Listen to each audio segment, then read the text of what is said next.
It was one of the most demanding sea campaigns ever waged, and between May 24th and 28th this year, the Battle of the Atlantic will be commemorated in Liverpool.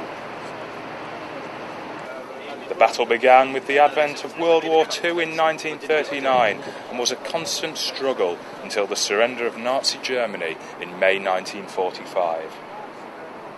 Alec Owens from Wirral is 89 years old and was just a teenager when he took to the ocean, tasked with guiding Russian convoys. Well, I was on Russian convoys mostly.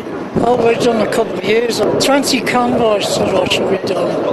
Wow. So we had a few experiences, but some of them are too long to tell. The cold was terrific.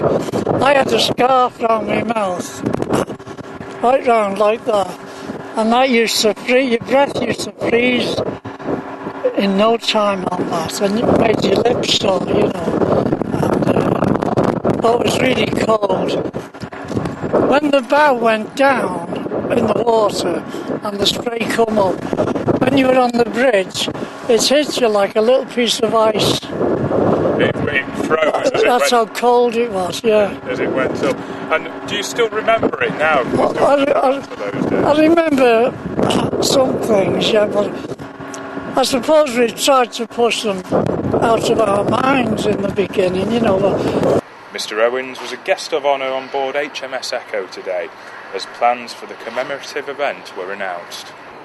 The dates have been chosen to coincide with the battle's bloodiest month in the spring of 1943, when the Germans were forced to withdraw their U-boats from theatre after suffering crippling losses in their efforts to disrupt supplies to Allied nations. Events over the bank holiday weekend will involve tactical demonstrations, visits from 25 warships from Britain and 10 other nations, and a service at Liverpool Cathedral. 5,000 Battle of the Atlantic veterans and thousands of visitors from throughout the UK are expected to descend on Merseyside, as it will be the last time the battle is marked on its 70th anniversary. Rear Admiral Chris Hockley explained why Liverpool was the obvious choice to host the event. Liverpool is absolutely the right place for us to do the launch because it's so fundamental to the success of the battle, to the success story around, and all that Liverpool did for the Battle of Atlantic. It received over 1,000 convoys. It looked after all the ship's crews, the ships themselves, the repairs. It built ships, and indeed, of course, was the headquarters for the Battle of Atlantic in the round. And the message that the Royal Navy is keen to make sure everybody understands, as was so important during the Battle of Atlantic, is that the sea is our fundamental and strategic lifeline.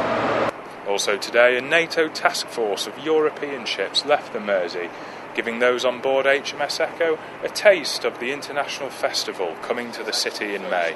The river is husband and wife to everybody in the city. Everyone in Liverpool are linked some way, shape or form to the sea, whether the men worked on the dock, but most of the men and women did go away to sea.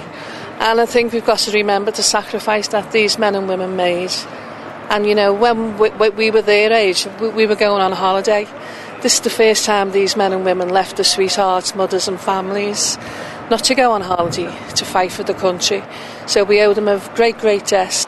We'll be bringing you full coverage of this monumentous weekend in Liverpool, and our website will provide comprehensive listings for everything happening to mark this crucial campaign. This is John Sutton for LiverpoolEcho.co.uk on board HMS Echo.